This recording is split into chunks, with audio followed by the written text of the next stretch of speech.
นี่ก็เป็นเอพิโซดสุดท้ายสำหรับทริปนี้ครับซึ่งก่อนหน้านี้ผมก็มาถึงอเมริกาที่ชิคาโกแล้วก็ขึ้นรถไฟขบวนแคลิฟอร์เนียเซฟเฟอร์จากชิคาโกมาที่ซานฟรานซิสโกครับแล้วก็เที่ยวที่ซานฟรานซิสโกอีก2วันซึ่งวันนี้ผมก็จะพาทุกคนเดินทางกลับบ้านกับผมครับโดยผมจะเดินทางจากโพเวลสตรีทไปสนามบินซานฟรานซิสโกเพื่อไปขึ้นเครื่องบินของสายการบินโคเรียนแอร์ไปโซลอินชอนครับแล้วผมก็จะต่อเครื่องจากสนามบินอินชอนไปยังสนามบินสุวรรณภูมิกรุงเทพครับแพ็คของเสร็จเรียบร้อยแล้วก็ไปกันเลยครับ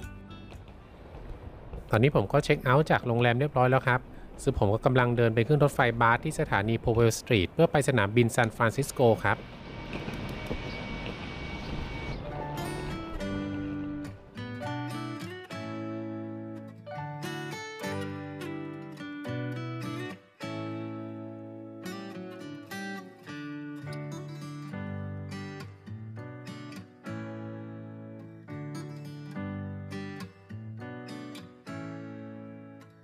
ลงบันไดเลื่อนไปที่สถานีโพเวลสตรีทครับ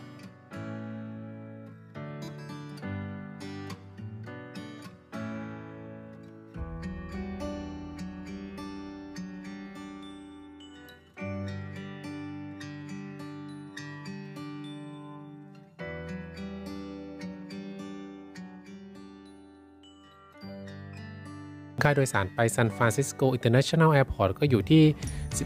$11.15ครับ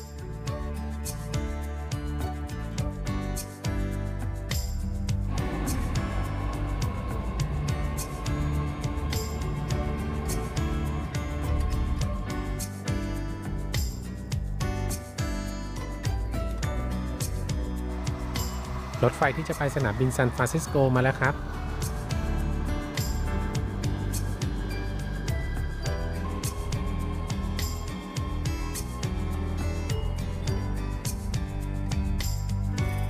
การเดินทางไปสนามบินซานฟรานซิสโกอินเตอร์เนชั่นแนลแอร์พอร์ตก็จะใช้เวลาประมาณ30นาทีครับมาถึงสนามบินแล้วก็เดินเข้าไปในเทอร์มินอลได้เลยครับ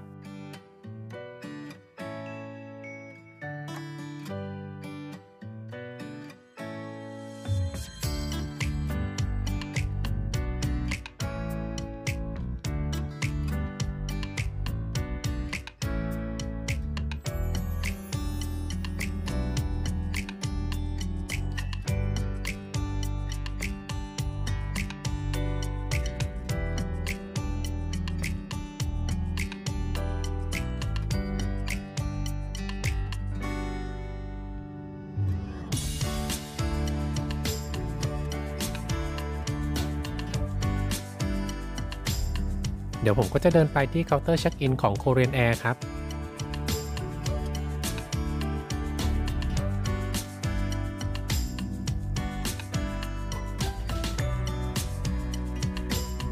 ลองเช็คอินออนไลน์มาครับแต่ไม่สำเร็จเลยต้องมาเช็คอินที่เคาน์เตอร์ครับ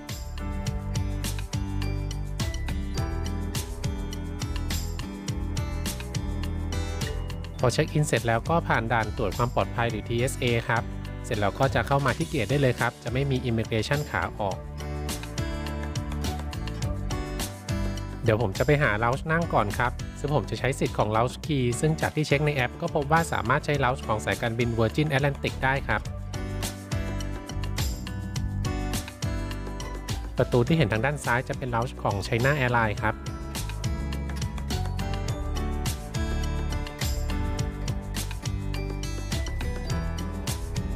ทางไปที่ Lounge มันก็ดูสลับซับซ้อนครับก็หาอยู่ตั้งนานครับว่าของสายการบิน Virgin Atlantic มันอยู่ที่ไหนครับสุดท้ายคือต้องขึ้นลิฟต์ไปที่ชั้น5ครับ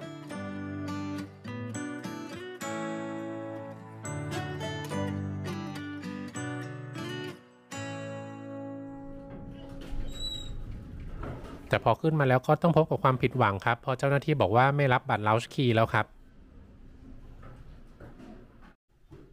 ผมก็เลยกลับลงไปที่ชั้นล่างไปใช้บริการ Golden Gate Lounge แทนครับ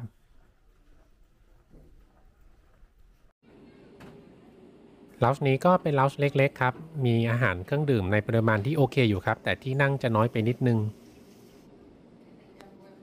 จริงๆที่ไปนั่ง Lounge ก็ไม่ได้กินอะไรมากครับเพราะว่าเดี๋ยวก็ขึ้นเครื่องแล้วถ้ากินเยอะก็จะท้องอืดเดี๋ยวก็ต้องขึ้นไปกินบนเครื่องอีกครับ กำลังเดินไปที่เกตแล้วครับเที่ยวบินวันนี้ออกที่เกต A6 ครับ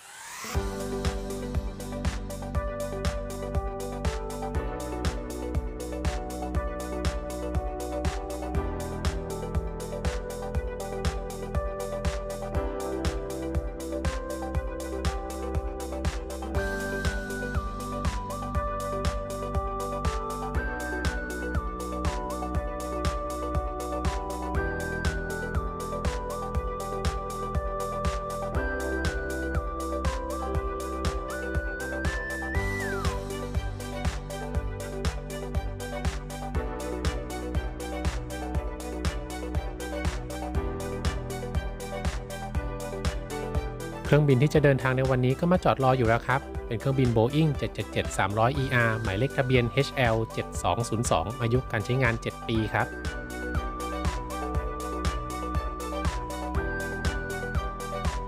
ใกล้ๆกันก็มีเครื่องบินของสายการบิน Turkish Airlines กับ Japan Airlines ครับ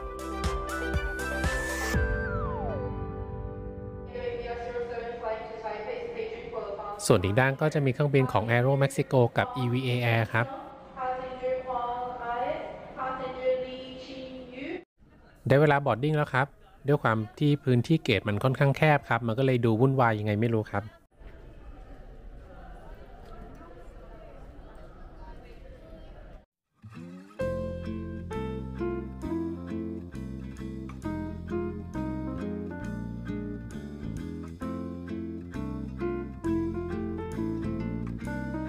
ก่อนเดินเข้าเครื่องก็หยิบหูฟังไปด้วยครับ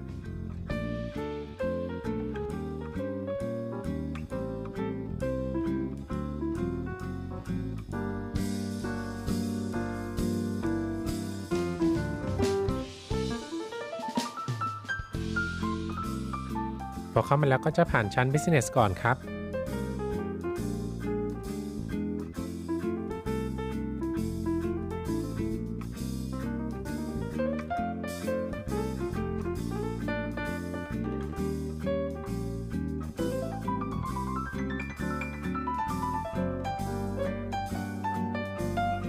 ที่นั่งชั้น Economy ในตอนหน้าจะเป็นที่นั่งสีน้ำเงินครับ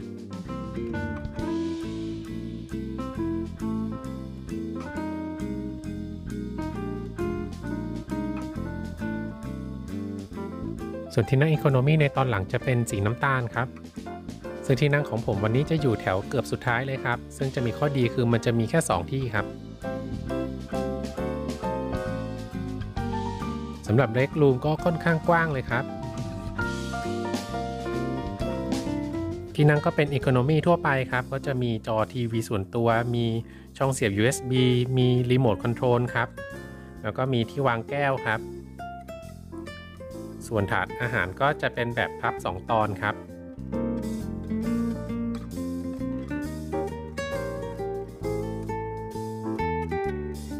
รายการหนังและรายการทีวีก็มีให้เลือกเยอะอยู่ครับระบบสัมผัสก็รวดเร็วใช้ได้ครับ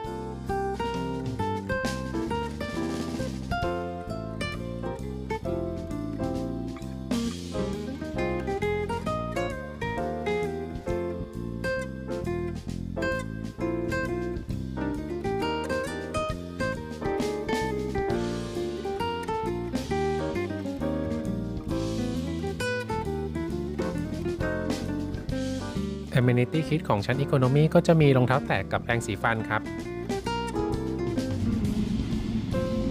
พอดีไม่ได้นั่งริมหน้าต่างก็เลยถ่ายมาได้ประมาณนี้ครับ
ถ้าอยากดูวิวก็สามารถดูจากกล้องที่อยู่ด้านหน้าได้ครับ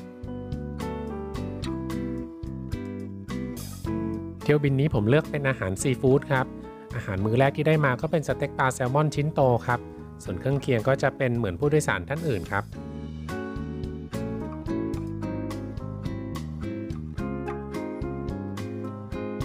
ระหว่างทางถ้าใครหิวก็สามารถเดินไปที่แกลลี่ด้านหลังครับก็จะมีเครื่องดื่มแล้วก็ขนมขบเคี้ยวมีแซนด์วิชให้บริการอยู่ครับ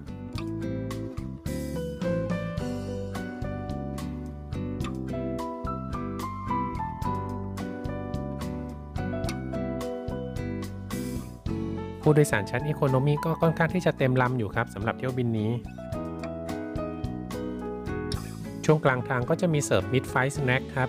ก็เป็นพิซซ่าพัฟครับส่วนของผมที่เลือกเป็นซีฟู้ดมิลได้มาเป็นกล้วยลูกหนึ่งครับ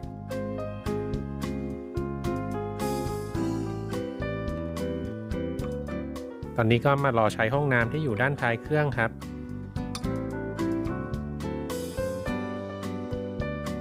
ก่อนที่จะถึงสนามบินอินชอนก็จะมีเสิร์ฟอีกมื้อหนึ่งครับมื้อนี้ผมได้เป็นสเต็กปลาย่างกับแซลมอนลมควันครับ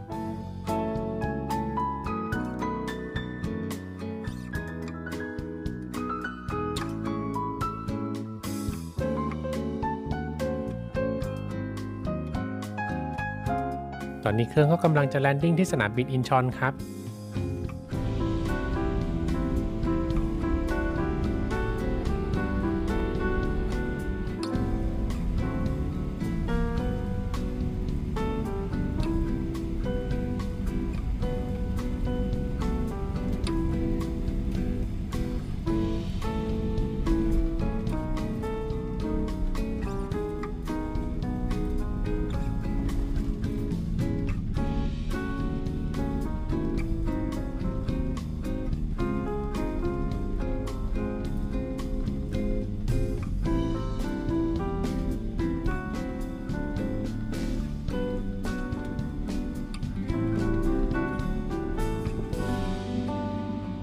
มาถึงสนามบินอินชอนแล้วครับเครื่องบินก็กำลังเข้าจอดที่เทอร์มินอล 2ครับ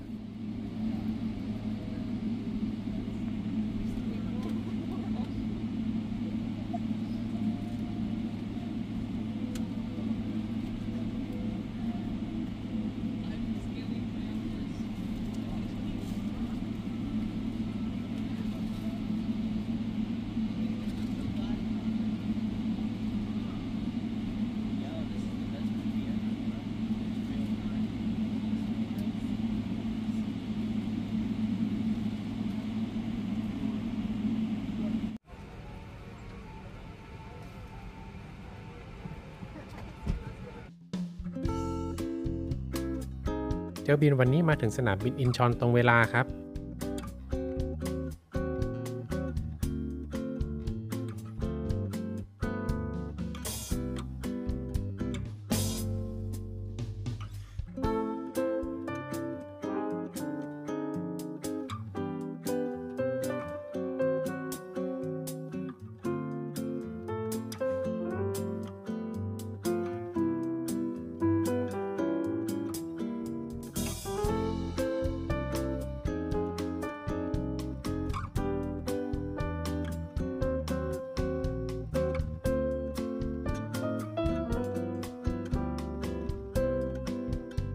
ก็หลับสบายมาตลอดทางครับเดี๋ยวจะเดินต่อไปที่ช่องทรานสเฟอร์เพื่อไปเปลี่ยนเครื่องครับ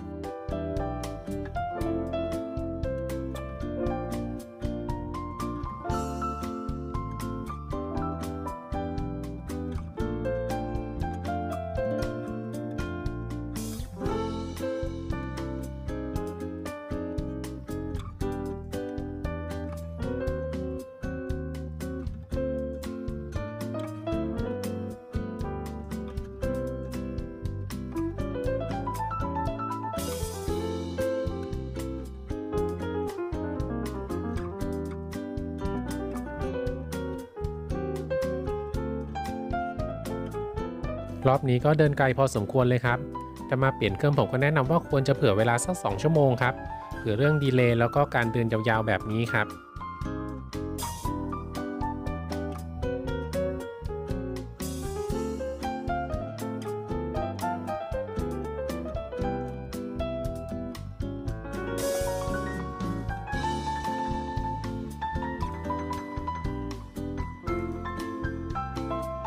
มาถึงช่อง Transfer แล้วครับก็จะมีการตรวจ boarding pass กับสัมภาระครับ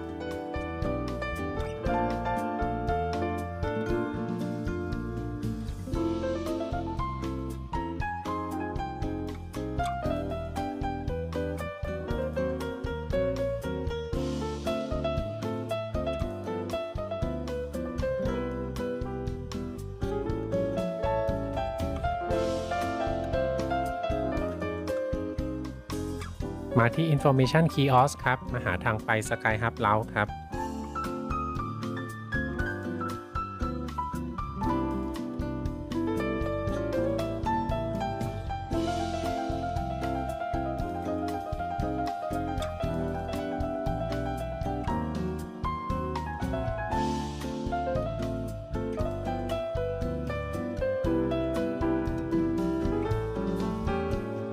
เราจะอยู่ที่ชั้น 2 ครับ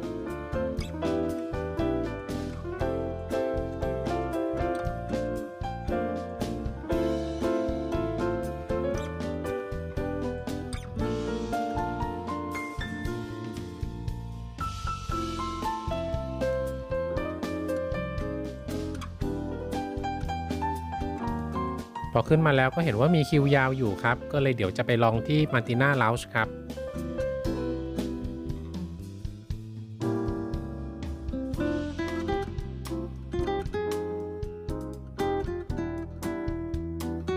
ก็จะต้องเดินไปอีกไกลเลยครับเพราะว่าอยู่อีกปีกหนึ่งของเทอร์มินอลเลยครับ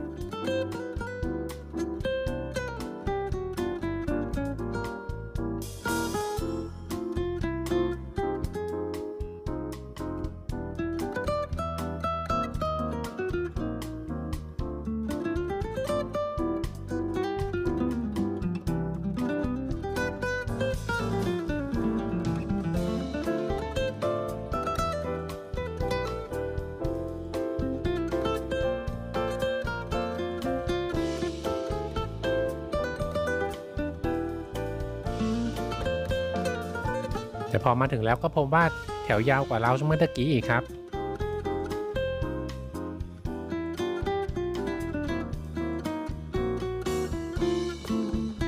สุดท้ายเลยกลับมารอคิวที่ Sky Hub Lounge เหมือนเดิมครับ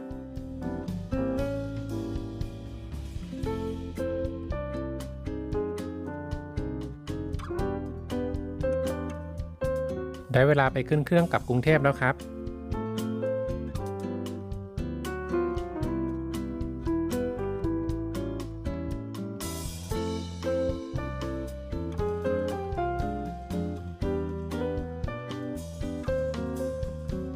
เครื่องบินที่จะกลับกรุงเทพคืนนี้ก็จะเป็น Boeing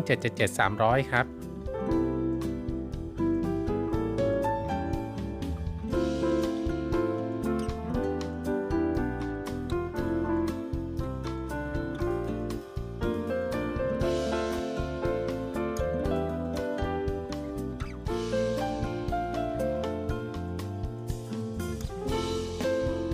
หยิบหูฟังที่หน้าประตูเครื่องเหมือนเดิมครับถ้าใครมีแล้วก็ไม่ต้องหยิบก็ได้ครับ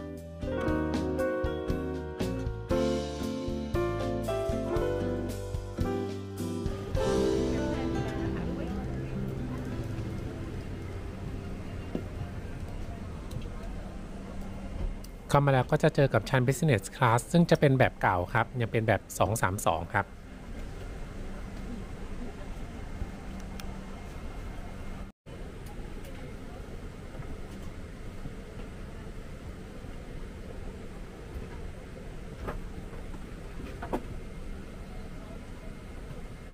นี่ก็เป็นที่นั่งชั้น Economy แถวหน้าครับแต่อย่างนั่งแถวนี้ก็ต้องจ่าย 1,400 บาทครับ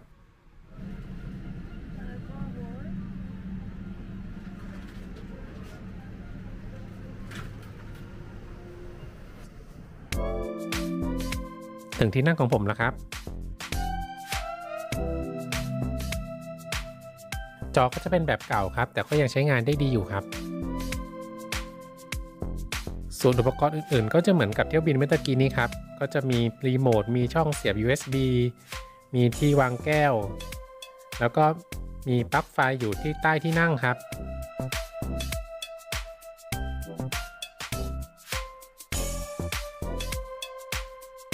อาหารซีฟู้ดของเที่ยวบินนี้ก็จะเป็นผัดซีฟู้ดรวมมิตรครับ แล้วก็จะมีไอศครีมด้วยนะครับ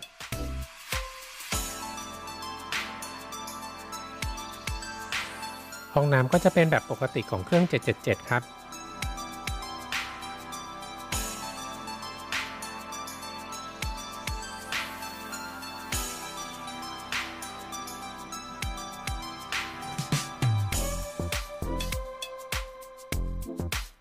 ตอนนี้ก็มาถึงสนามบินสุวรรณภูมิแล้วครับ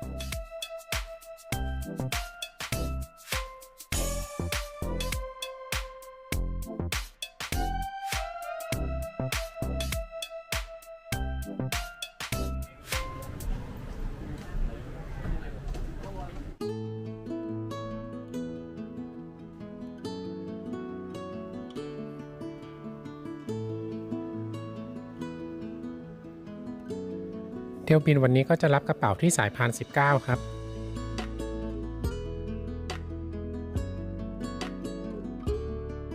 จะเห็นว่าที่เกตไม่มีคนเลยครับฉะนั้นเครื่องบินลำนี้ก็น่าจะจอดค้างคืนที่นี่ครับแล้วก็บินกลับไฟล์เช้าพรุ่งนี้